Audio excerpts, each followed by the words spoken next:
younger homies are funny sometimes, and every once in a while they're a little wise. There was this one younger homie that he said, when I drink too much alcohol, you call me an alcoholic. But when I drink a lot of Fanta, you don't call me fantastic. And I thought that was very witty. And I'm so fortunate to be around a lot of young, wise, younger homies. And it's an honor to introduce my next guest, younger homie, but with a lot of wisdom and experience, and very brilliant and intelligent.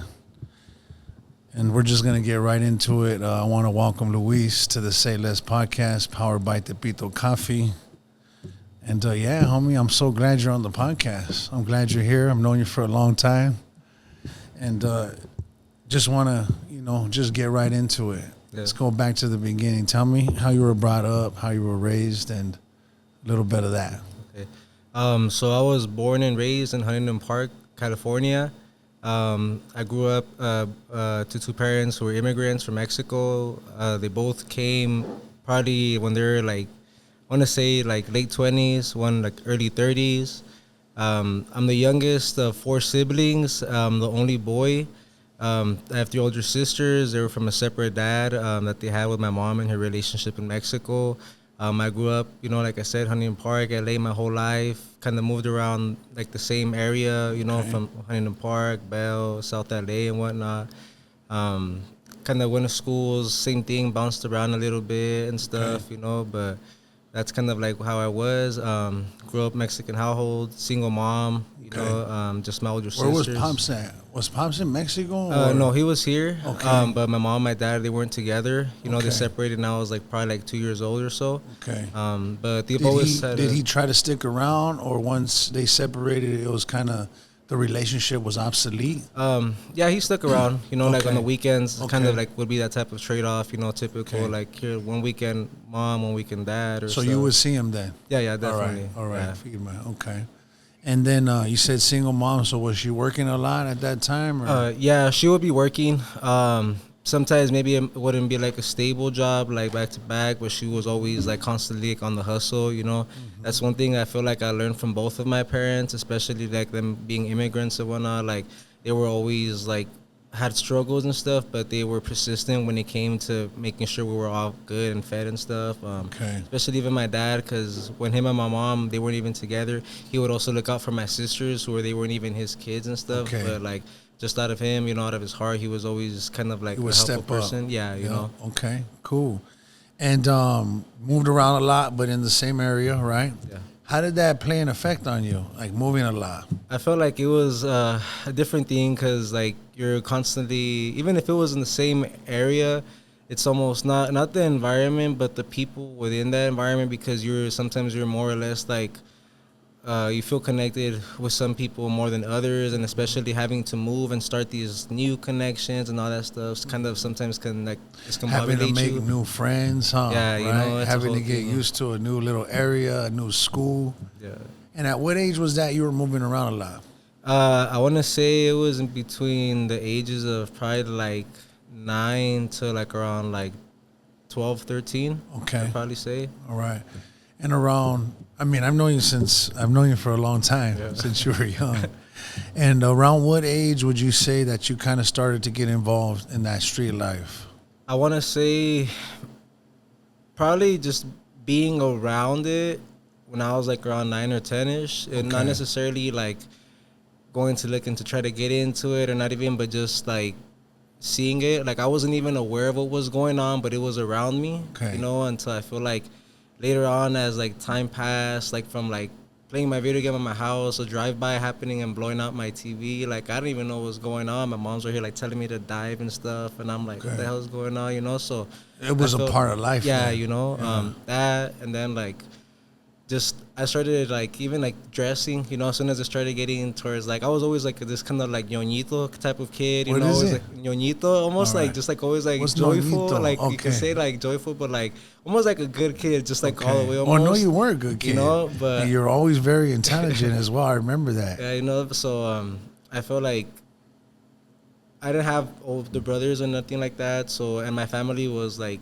kind of like separated people in the IE, people like in like San Diego, different places all over. So like I didn't really have like more or less like any like brother figures and nothing like that wise, you know. So when I would be at my dad's, you know, like he'll be doing his own thing sometimes. I'll chill with him, but same thing over there. I didn't have like nobody, so I would be out a lot, you know. So I felt like being that kind of and being in that kind of like setting, I felt like it kind of pushed me more to like I need to find like people so I could connect with. You feel me? So even the if streets. it was, the streets. So even if it wasn't straight away like being around people from hoods or whatnot, but just people who were me like just they wanted to find a place like home, but outside of home, you know, because like maybe sometimes at your house, some people had issues going on. Some people didn't want to go home right after school because they have things, you know. So sometimes you tend to find happiness in the places you might least expect it. At least that's what you feel it is at the time. At the time, which is in the streets. Yeah. And a lot of kids growing up in the same community are going through the same things. And so automatically you kind of relate to them, right? Yeah, definitely. And like you said, for the most part, nobody wants to go home. Huh? Yeah, nobody wants to. You're like, damn, either you're waiting for like a chancla or somebody talking smack to you, you know? So. Yeah. So now you're like, you say 13, 14? Yeah. And you're already experiencing it because of your, you know, your life, your family, where you live. So gangs are kind of all over the place, right? It was already kind of like part of the culture. Part of the culture. And so at what time would you say that you really started to now be a part of street life, in a sense? I want to say for sure almost like 14. I was already really like just like kind of like stepping into like the like my toes more in it, you know. And then I feel like by the time like I was already 15 for sure, I was already, you know, in the gang and stuff. Yeah, you know? I remember you being very young already though and having a lot of tattoos. Yeah. At a young Yeah, age. so you get I tatted, remember you were so young and I'm like, what are you doing with all these tattoos, fool, you know? But you had them. So you're at that time, young age, like 14, now 15, being kind of submerged in that, right? Now, there's something very unique about you, which I didn't mention in the beginning, is you've always been a fan of science, right? Yeah. Always been intrigued by science, right? Yeah. At what age does science become something that you really liked or loved? I feel like science is something I've always been into as a kid. More or less, like it started off from like just going to school, learning about like the dinosaurs, geology, and like little things, you know, like the sun and whatnot.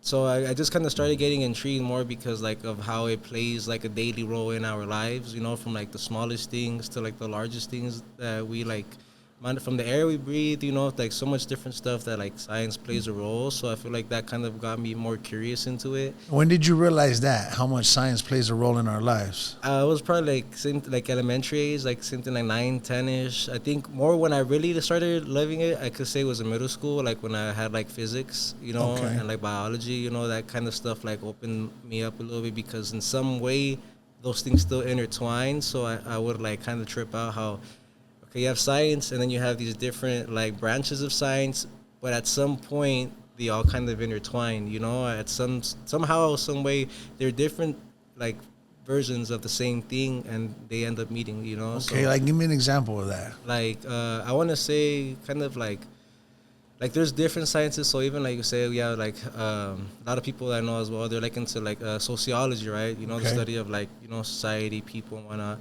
So it's like an example of showing like evolution can also connect to that. Like how did we evolve from these like organisms that were like from the ocean to like becoming these like apes and stuff. And then from there becoming these like civilized people who now have things like this, like a whole podcast, you know, like you wouldn't have thought like there's like Neanderthals like thousands, hundreds of thousands years ago, like just sitting down and conversating like this, you know, they're out here like worried about not getting eaten by like a damn like, what's it called? A saber-toothed tiger or something, you know? So like, I feel like things like that connect because they're like, damn, the evolution of people, like not just biologically, but also like in their minds, you know? So that's where certain things. That's like, why psychology comes into play with science. Got you. The way people think, the way people convene, right? Yeah. The way they create community. Yeah. And it's really always just even like, so I think being social as a species is always a thing that has gotten people at advance, you know, even just being bored, you know, like without boredom, there is no creativity, you know, so like if you have a bunch of people who are just bored together, like they can come up with some crazy stuff, you know, so like whether it's back then and they invented fire or now we're inventing all these from rockets to like AI, so many different things that are happening, you know. So I feel like it all interconnects in some sort of way. Got you. Interesting. I've always been fascinated by you in terms of that science Thank you. and the things that you've known and astrology and just all kind. I mean, not astrology, but what are some Astronomy? of the Yeah, yeah. astronomy? See, I get them mixed up. Astrology is what? Like the people like their Zodiacs? their belief in like with the stars, tell them like how they are and stuff. It's a whole. Okay. That's not a science, but it uses the stars, you know, so in some sort of sense. But Okay, and then astronomy the is study of like the stars and stuff, and like you know like the universe and Okay. like the celestial bodies and stuff, you know, out Okay. in space. now. When you were in elementary school, science became kind of something that you were intrigued by. Yeah, I think the first time was I believe fourth grade. We had to do. I think everybody does that experiment with you make like the volcano with the baking soda and stuff like that.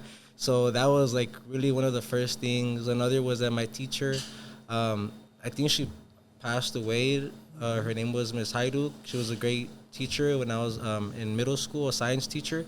And she was always like, you know, like trying to get us into science, you know, Okay. especially because, you know, more people, I feel like as the generations are passing by, like we're less fascinated by the things that we should be, you know. So she was one of those people that was very adamant and trying to get people intrigued by it. Okay. And I just happened to be one of those when she brought like I think it was like a piece of obsidian, you know, it's like a piece of like from like lava, from like volcanic leftovers and stuff. Okay. So I was just like, damn, like there's a piece of like a volcano, basically like dried lava. So even stuff like that just kind of started opening me It up. sparked something. Yeah, Okay. you know. Now, as you got older, how did it become more kind of a part of what you wanted to learn?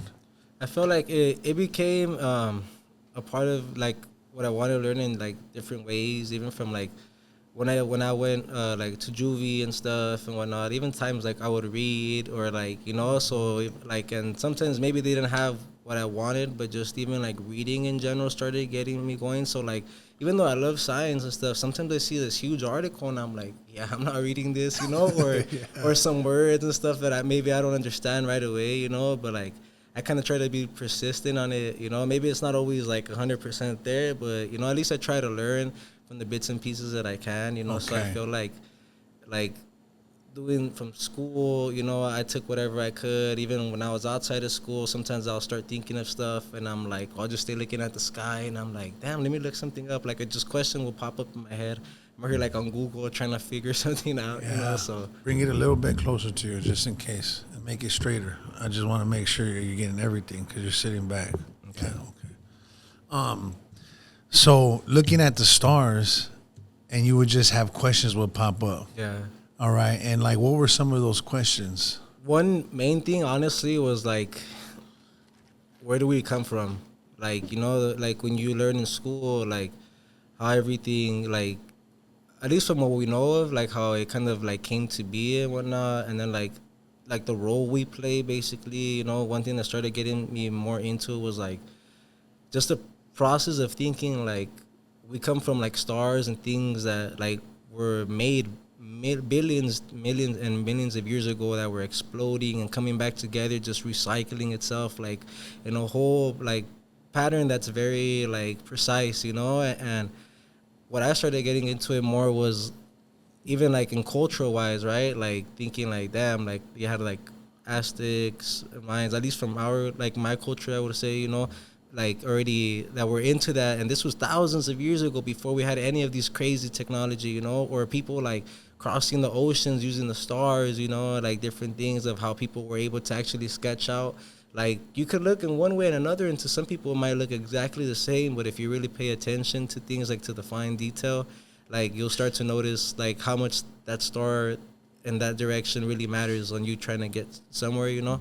So that kind of started pushing me into like, damn, if our ancestors were already doing this and they were intrigued by it, like, and we're still doing it to now, it must be something that's very important, you know, in the world and like a necessity, you know, not just because it was a thing that was also challenged, you know, like especially with like religions and other stuff, science going back and forth and whatnot. But Science was challenged by religion? yeah, you know, Okay. because when people would bring up like, oh, the Earth isn't the center of the universe. Actually, it's like the star is the center. Like at the time, they would think that their sun is the center of the universe. So people were literally getting killed for stuff like just For believing that? Yeah, for saying like scientists for saying that, you know. So like, I feel like that's another huge thing that's changed. Just being able to be vocal about certain stuff like that, you know, like because you're able to talk about your ideas and stuff. Now it's like at least people are able to hear it, and especially with the way things are going now with social media and all that, it's like you're able to really get into the ears of that crowd that you want sometimes, versus you might think you're not getting to people when they're closer to you, you know. But even just regular conversations, like, you know, sometimes I meet people on little trips that I take or stuff, or like at events that I go for like astronomy and stuff like that. And people, we just talk, and it's crazy because you don't even know nothing about these people. We come from completely different backgrounds and whatnot, but our like our passion for like the stars and the universe is something that we have in common. Like, and it's like out of a million chances that you would even meet, and at the end of the day, like that you would have something to touch bases on, you know. Damn, yeah, no, that's very interesting. So, being that, you know, hey, you brought up science and religion, does science prove that there is a God, would you say, or does it prove the opposite?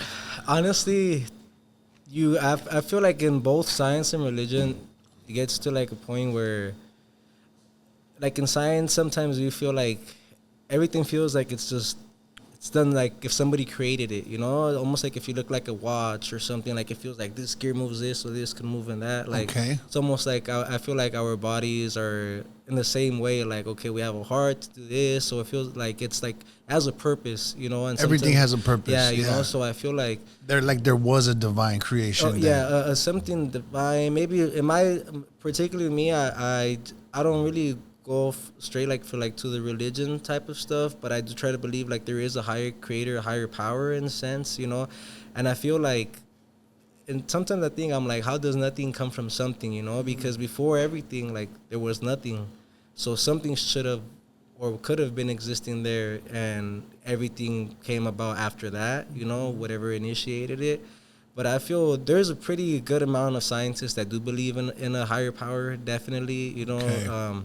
Sometimes it might not be necessarily like a specific God or whatnot, but that they do believe in a higher power, yeah, that's something that's there, you know. Like a divine creator. Like Yeah, you said, know. if a watch was created, right, intricately created, and every piece of that watch has a function, it's similar with us, right? Yeah, you The know. way like our organisms and just everything, our complete body, right? Yeah, the yeah, way even that how we develop, even like I said earlier, like from even to like our minds, you know, like it's something that we at some point we stopped kind of evolving in our bodies and we started evolving in our minds, because our body or our soul, whatever you want to call it, kind of like knew it needed this like adaptation of being social in order to keep progressing, you know, because like it's almost like cells, you know, like a bunch of cells come together in order to create this one organism. So it's like if a bunch of people kind of, not necessarily I would say as a hive mind, because you need to have differences in order to have new things, you know, Okay. because if everybody thought alike,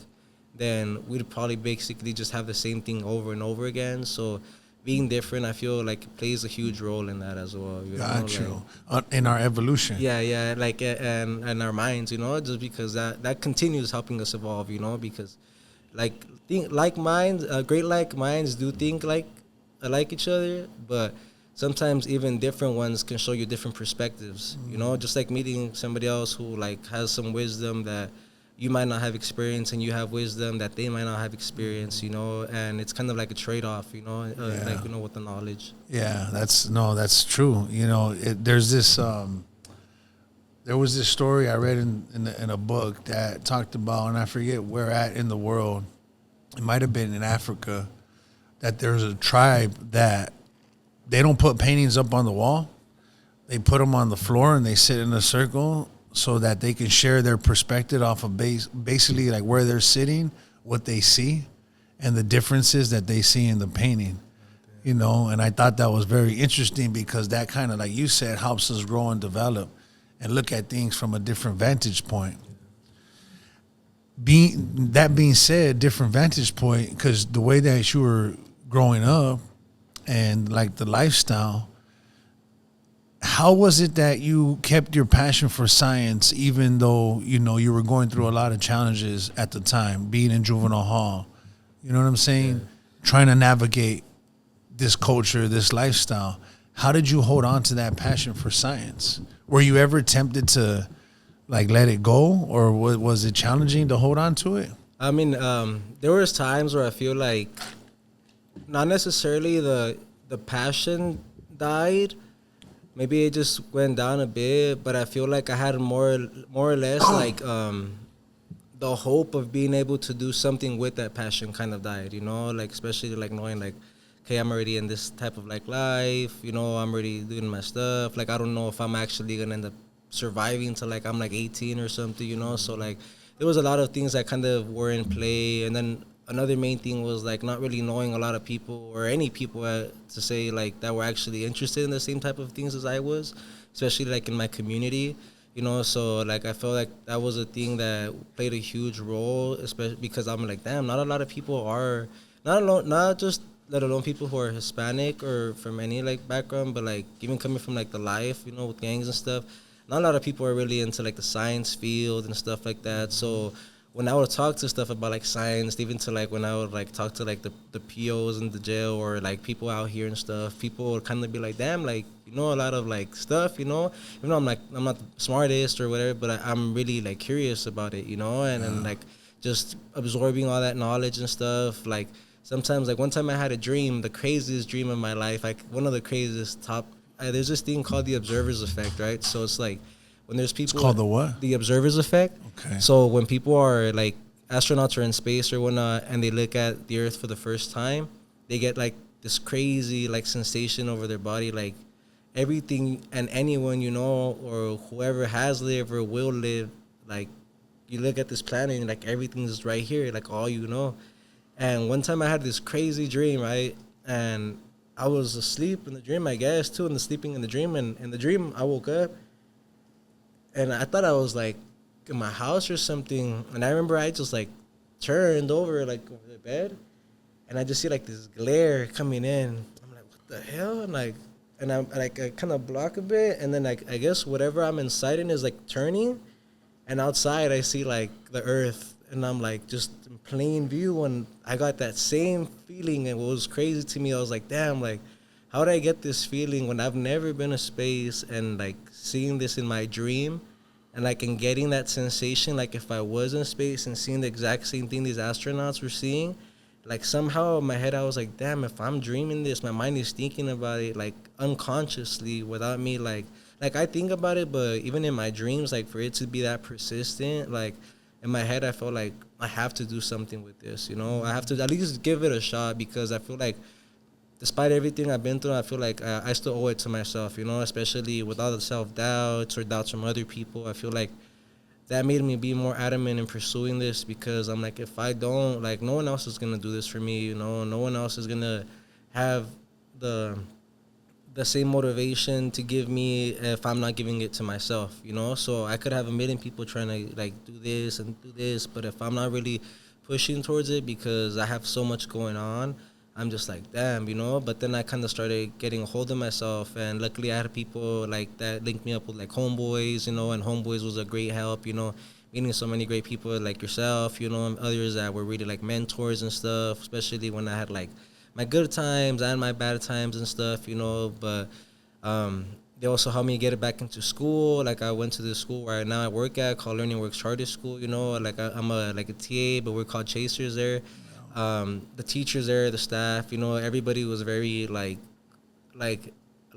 straight honest with you, like, hey, like, you're messing up, bro, but you have something, like, that you can do with yourself, like, there's, like, a spark, like, right there, bro, but you just got to keep fanning it type of stuff, so that kind of started getting me, like, damn, like, these people actually cared, and I feel like that's one of the major things is, like, having people who care around you, and it's, like, maybe not just in the good times, but also the bad times, people who won't, like, like on your first or your millionth mistake won't give up on you, you know. Like, so I feel like that's something, like having that persistence of people who are willing to help you is like a huge encouragement, even if it's not them like all getting in the same field of like whatever I want to do or something, or not even if they know, like, but the fact that you could also teach these people something is like, you know. And I'm teaching somebody who's like 20 years older than me or something new, and I'm like, damn, like, you know, it's And like, they're you know, open to it. yeah, you know. And it's like that kind of like trade-off, you know, like you get the chance to teach somebody something new and you feel like something good about it, you know, and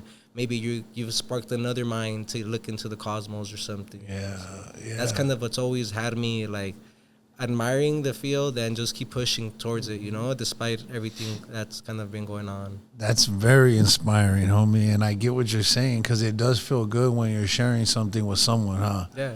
It's purpose, right? And going back to just sometimes how we're raised and not having a lot of support, and not even just because the people, they don't love us, it's just because they can't at that time, whatever they're going through. But we are kind of like, you know, whatever you want to call it, a flower or something that needs nourishment, like water. Yeah. And if people can't pour that water into you, then you're not really growing.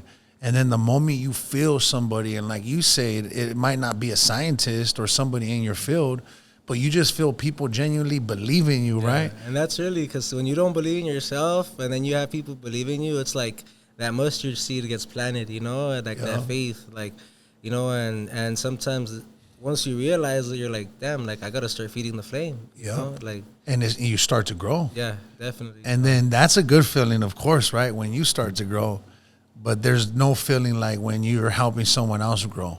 And not even like helping them like physically, but just like believing in them. Yeah. And you start to see, like you said, their spark, it starts to get brighter.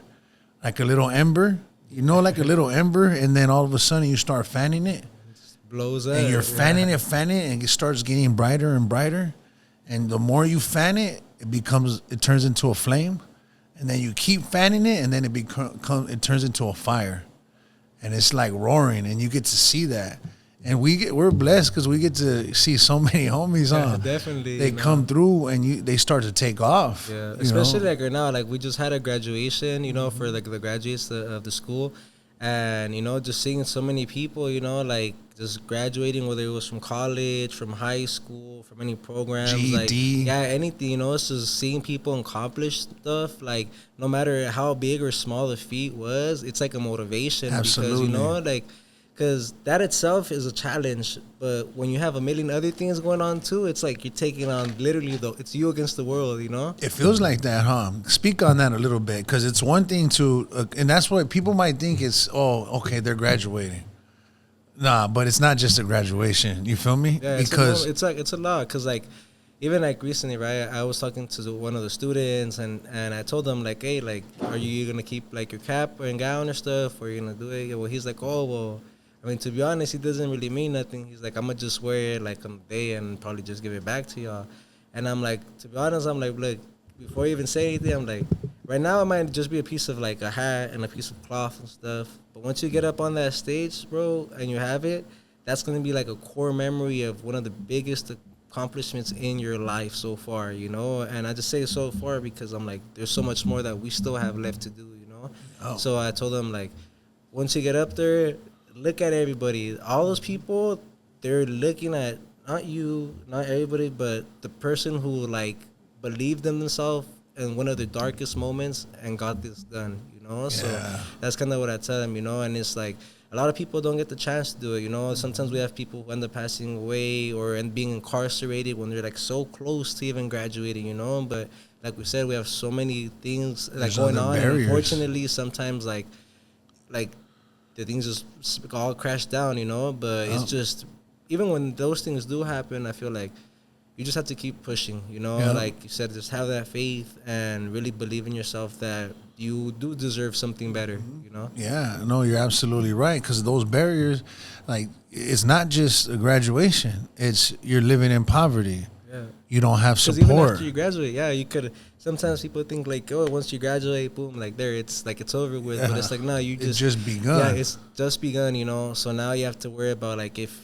like some people like myself, like right, like I was already paying some rent, helping my mom when I was like 14, 15, you Yeah. know, after my pops had passed, and like some people have still been doing that for so many years. Like I know one of my students that she wasn't one of my students, right, but she was like taking care of like 5 or 6 kids, right? And no, she has no kids of her own, but it's like her family members, like her little brothers and sisters and stuff. And they still got their diploma done, and they were basically being mom and while them At being the same themselves a time. kid too, you know. And it's like having to get out of school, go to work, and then go home and clean and stuff, you know, like make sure everyone's tidy and whatnot. So I feel like there's so many challenges that go unseen in people's lives, but then people are just they're persistent, you know. They have that fire in them, yeah, resilience, that huh? resilience that just keeps on burning and burning. And you know, once people get to believe in themselves and they stick with it, like there's no telling what can happen. Yeah. You know. Oh, you're absolutely right, dog. And we've seen it time Yeah. and time again.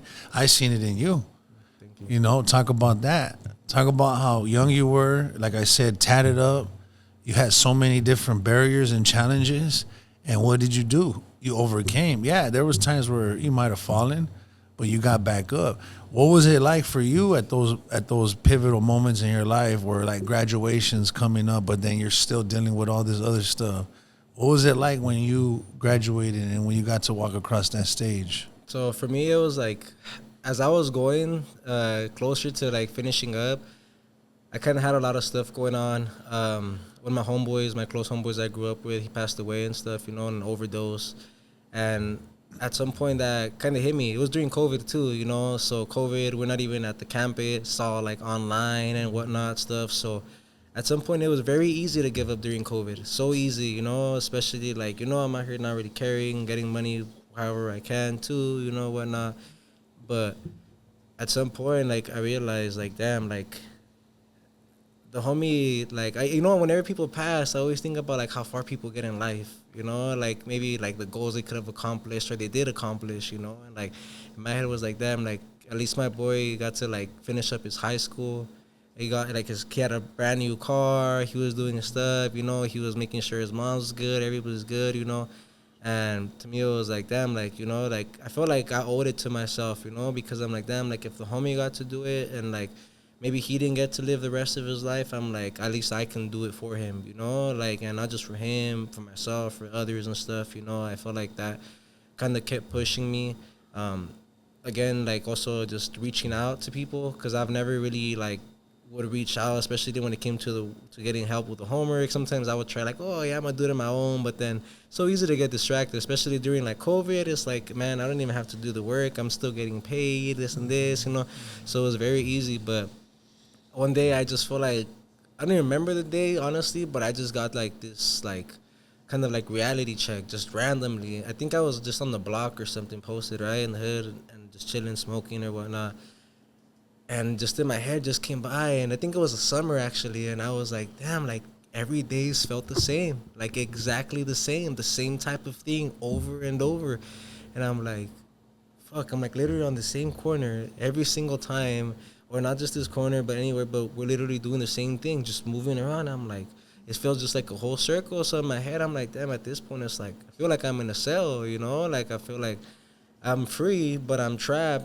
But it's because I felt like I was trapped up here, you know? Like, and I didn't know where else to go, you know, except what I already knew, the streets, the hood, you know, and everything. But something just kept pushing me, I felt like, to go, and I felt that something was just the belief of people, you know. Every time when I get up, I go to school, I actually look forward to going to school, you know, like to going to work, because they was around people that actually gave a fuck, you know, people who weren't like, one day they'll be like, oh, okay, you messed up one thing, the other like, nah, this kid's done for, you know, like having people that actually believed in you and stuff, and you could actually relate to as well, you know, because like, you know, maybe sometimes even with some people you don't relate to at all, but at the end of the day, like, down to the core, like we're all human. Yeah. So there's always in some way that we can connect. There's in some way, there's like no matter what we say, whether it's like we just love food, we like to just take a little walk. There's so many different things that we can like really like. We have more things in common than differences, Yeah. you know, and it's just about what you choose to have right in front of you to see, you know. But sometimes with society, the way we grew up and all this stuff, you know, like it's really crazy, you know, like, you know, even me, like I kind of like grew up and almost in the racist kind of sense, the way that the time was, you know, like, and I would never like to be around another person like who wasn't really like if I seen a black dude before when I was younger, I'm like, it was like always racial stuff because of gangs and stuff, but now I'm like growing up and meeting so many people, I'm like, bro, like you realize how much stuff you can brainwash yourself into or your environment can do to you, but you just realizing that you actually have control over that can like flip the switch so like instantly, you know, and you're like, damn, like what was I thinking, you know, like it just didn't make sense. Like you really start to think with logic and like you're like, yeah, these steps that I'm taking, like I'm just keep going back to one, and you start to think like, let me see if I just change one little thing.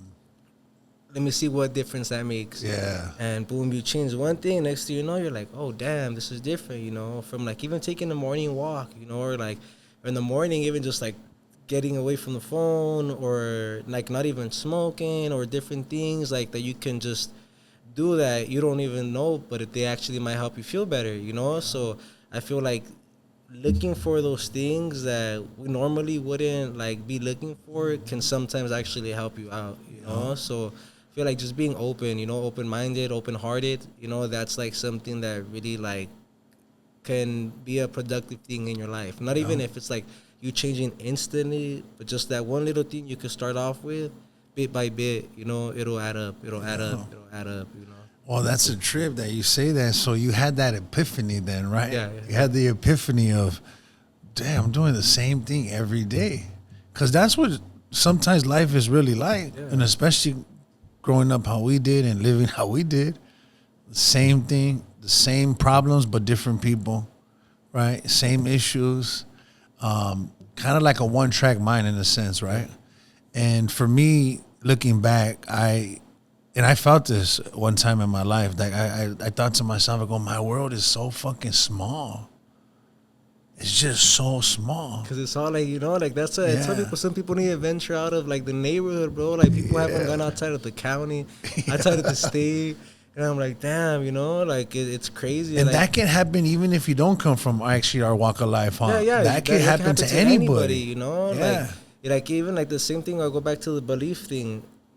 Without belief, like whether it's in yourself, you know, like or having people to believe in you is like it's very hard to grow because I feel like you only go as far as you believe in yourself sometimes, you know? Like so it's like if you only believe you're gonna get to there, like that's how far you're gonna get, you know? And there's this thing I seen like a while ago and they're like, if you're already going through hell, why are you gonna stop there?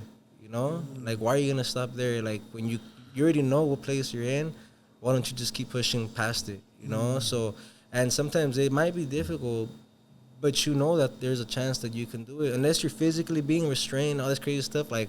But we're not, for the most part, right? You know, nowadays it's really more of a mental restraint because of how the culture we come from, you know, or like the stereotypes we're given and stuff, like the demographic that we're in, you know, like it's not just being a gang member. You don't even have to be a gang member or anything to be a bad person or a good person, you know, like there's good and bad people in every aspect of life, you know, so it's just about like being able to see like past that first impression you get from people, because sometimes the first impression, like some people just might look always mad and you think damn that was mad, but you don't know that's dude, like the happiest person in the world, you know, so like you don't know until you know. It's really like it's like, you know, you really just can't judge a book by its cover, you know, and like it's like just like life, there's different chapters, you know, and there's chapters that have its ups, have its downs, you know, but at the end of the day we all end up getting to the last part, and the thing is like we have a huge amount of control and all that, but it's just having to realize it that you do, you know, knowing that you have that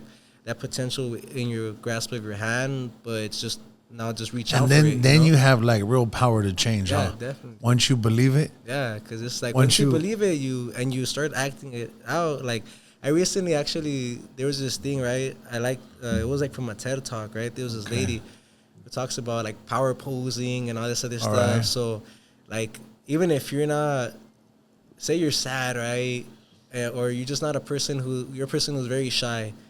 They said for 2 minutes, get into like this pose and pretend like truly, truly deeply and believe in it. Like try to believe in it as much. Pretend you're like the chillest dude. Like you're like the most confident person ever. They did a test on these people, right? And they had somebody else act like if they were like sad or depressed or something. After 2 minutes, they did like a little swab test on them, right? And what came back in the test is like the dude who was doing this thing called the high pose, like confident stuff and all that. In reality, he was actually like pretty like probably sad or something, because he was pretending so much to actually feel confident. His cortisol levels, which is the stress thing, went down, and his testosterone levels went up, just because of him pretending and actually like really trying to believe that he was that dude, you know. Yeah. And his actually literally his like physically his testosterone levels went up and his stress went down. And the dude who was actually chill but pretending to be sad, like his cortisol actually went up and his testosterone went down. So there's a lot of things where we talk about it's like mind over body and stuff like that, but it's actually both ways. Your body also tells your mind what it's doing too, you know, from like the way we act, like the way you're standing, you cross your arms, or like you're fidgety and stuff. That's like all body language, you know. So even understanding body language and communication in general is like key to progression, you know, because like I said, that first impression, somebody might just hands in their pockets or hands crossed, or like, well, that guy doesn't care, is mad or something. Like, nah, like that person might just be like that. They might have something else, but like, you know, it's all about like stuff like that, you know. And belief, huh? Yeah. It kind of goes back to belief, right? You live out what you believe, right? You know, and that's the thing. There was another thing that the lady said was like, I don't like to say fake it till you make it, but fake it till you become it. So that's something that stuck to me. Like, you know, like, don't fake it till you make it, fake it till you become it. So like, just literally just believe in yourself so much until you're actually that thing. And once you're there, you're like, damn, somehow I'm here, you know. Yeah. So it's like kind of like that wake up, you know, of you just believing, and once you're there, like I said, with these people graduating, like all these struggles led up to that point when they're up on that stage, they're just like in this belief in front of all these people cheering on them, and you get this diploma handed to you, you know. I feel like that's like one of the biggest moments of beliefs, you know, that you could have, you know. And then, you know, and then once that's like afterwards, if you keep believing yourself, it's like, you know, and being open, like I said, being open and having people, you know, it's all about community, bro, you know. Like it takes like a village, you know, for like, you know, for one person to grow, because it's like you have so many different connections and networking and stuff. Like you're learning so many different things, and it's all in this one package, which is you feel me, and like in your brain. So it's like now you can transfer all this other information to somebody else, you know, and whether they are interested or not, at least something might get stuck in their head, you know. And if they're interested, we'll for more for it, you know. Right. It's a trip though. It's like this is a TED Talk right now. I don't even need to interview you, fool. You just go ahead and handle it. I'm gonna go take a nap, and you just let them know. But the belief thing is very fascinating, because have you ever like just paid attention to like our name? Like when you believe in a certain name, right? You introduce people by that name. Every time you meet someone new, that name. You even write that name. That's not your name, homie. Yeah. You know what I mean? That's not the name that your mom gave you. Yeah, but somehow it's like a sense of pride just because of an acknowledgement. And based off of that name, you create an identity, right? Yeah.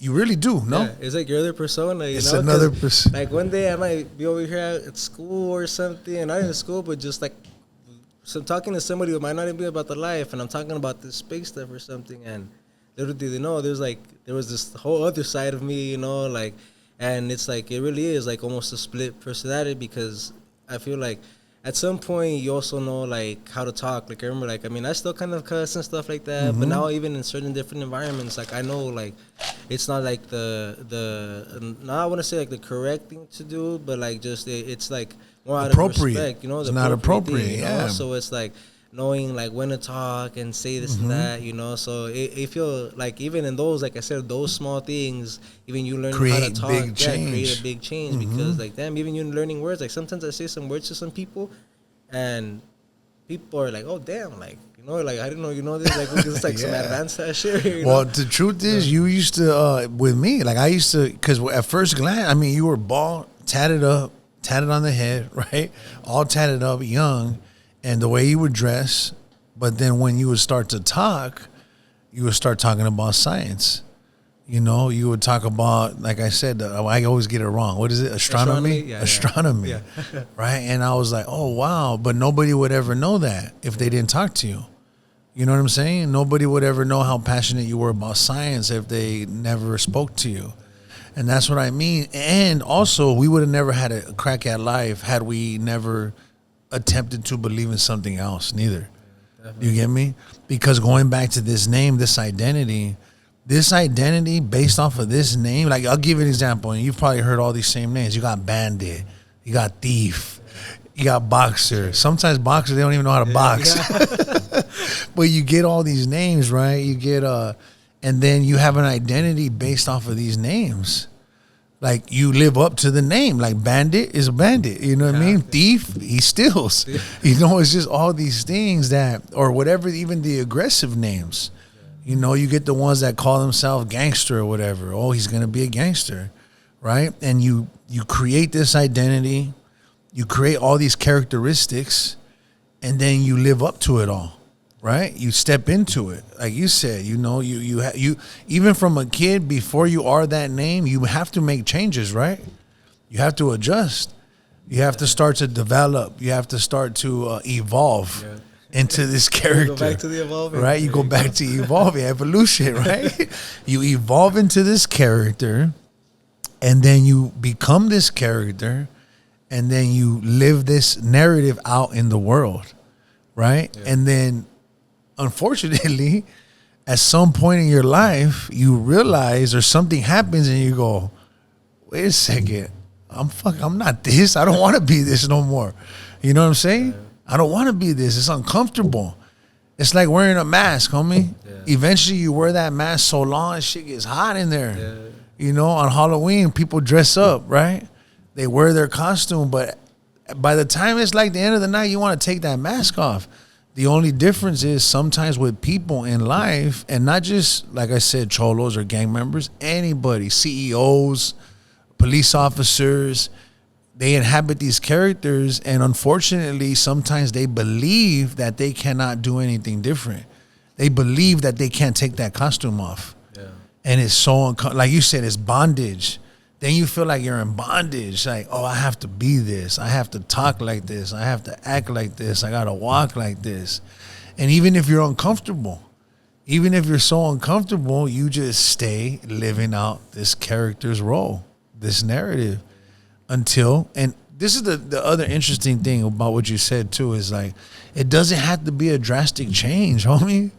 Like, it doesn't have to happen all at once. It could be going back. Maybe it's, like you said, speaking differently. I wonder if I just stop talking like this, you know, and then little by little you see the change. Yeah. One of the biggest things for me was, I must say Jose. That's my name. This is the name my mother gave me, homie. It's on my birth certificate, you know what I mean? And it was a trip because my wife told me that. She said, well, how about when you introduce yourself, you say Jose, because that's your name. And I remember the first time I did it, it was so awkward. It was like, hey, what they call you? My name's Jose. You know what I mean? Even when what they call you? And then you're being challenged, right? Yeah, because at some point it's like already trying to I'm trying to bring that out. Right, I want to, yeah. I mean, what they call, I'm like, oh, Jose. You know what I mean? My name's Jose. That's my name. Little by little by little by little, it starts to become comfortable. Reclaim yourself. You reclaim your identity. My name's Jose. Nice to meet you, Jose. And then the other things begin to feel uncomfortable. Have you ever noticed that? Like some of the old ways, some of the old characteristics. Some things like you'll start to do like I remember there will be times too, like, you know, sometimes you don't even need to do stuff, right? Like, but you just do it because it becomes a habit, you know. Mm-hmm. And I feel like once you it depends. It's always down to like a habit too, you know. Like once you, it's like it's not that it's impossible to stop. But once you get too comfortable with the habit, it's just something that's gonna be consistently happening, you know. So it's like it depends now what you make of a habit out of it, you know. So it's like whether you're trying to start doing better, then be consistent and let it become a habit, you know. Just like we have our things where, oh damn, I wake up, I gotta go smoke, I gotta do this. Like now, one just wake up, let me go chill, let me learn something new, something productive, you know. And I feel like that's always a sense of like creating the good habits, you know, and good habits, them, new you know? habits, replacing them, and even like replacing bad habits with good habits that give you just as much of the sensation, like the high you get off of like whatever bad habit it is. Because I know people who just don't even they got money, and some people still be stealing just because it's like a maña, you know. I'm like, bro, you got like $1,000 in your pocket. What the hell you stealing buy for? that shit. I'm like, it's just a chapstick, bro. Like, chill, you know? I'm like, we're past that life. You feel me? So. But it's like, because it's a habit. Yeah, it's a habit, you know. I don't know if you ever heard this or if science proves this, but they say it takes 21 days to create a new habit. Mm-hmm. Have you ever heard that? Do something for 21 days and it'll become a habit. And those are little tips that you can try to, if you want to change some stuff around or try something different, it's do it long enough that it does become a habit. You know, and it's not easy to do it day in and day out, but it's possible. Yeah, it is. And even like, it's like the law of attraction, bro. Like, it's like what you put out is also what comes back, and it doesn't just have to be an action, like a verbal thing. It could be a thought, the way you think about yourself. Like if you constantly think of yourself and doubt yourself, like you're just pushing yourself down deeper into the hole, you know. But if you like believe into yourself and you constantly keep pushing towards that goal, like you're gonna get like that confidence. You're gonna start picking up that habit, you know. And it's like the same thing, just waking up and people just doing their beds, like a habit like that. Just keep doing it. Something that's like it's a vital thing, you know. It might not be as big as other things, but it's a vital thing. Make your bed, homie. You know? Cause say that, cause then you shake get home, your sheets and brush your teeth. Yeah, definitely. Hopefully it's a good habit, because sometimes people be having some, what do you call it? Halitosis, homie. You know, hey, homie, brush that grill every day. Yeah. Yeah, I can say, but just be waiting. I feel like, dang, I got the dragon breath. Yeah, I'm going to walk around with some chicle in my pocket. Yeah. No, but this was it was really good to have you out, homie, and I'm sure we're going to have more conversations. I loved how everything you talked about was really inspiring and uplifting, and I want to have more talks with you around science. And what are you doing right now? Are you still pursuing? Yeah, I'm still in school right now. I'm going to a PCC. I kind of had, to be honest, a bit of a rough semester just because I'm like a single dad too. I have like my son and stuff, you know, so things like fluctuate a bit, like on how much time like I said, how much time you have in your life to do stuff, you know, so, but I'm still going to school, you know. I'm hoping to get into like physics, you know, or the astronomy and stuff, you know. So what do you hope to do with this science background? I'm hoping definitely to at least try to get into, I mean, it's a long shot, but something even like as far as like NASA would go or anything, you know. Like right now I still have like some telescopes. I do my own little adventures and stuff, you know. I take pictures of like, you know, galaxies or nebulas or different things, but my goal mainly is just to try to give something to the world. I mean, might be nothing special, like I said, but even just that one little thing that I could contribute, and I leave this earth one day and be like, damn, at least I contributed something into the world, you know? Yeah. So at least that's like my part. I want to leave more of like a legacy, something behind, you know. Nothing crazy special, but at least something that I feel like that for me, it's like it's a huge accomplishment. That's amazing, homie. Thank you for saying that, and thank you for being you and really stepping into your gifts and your talents. And I'm so grateful that you're on the show, homie. Thank you, dog. Yeah.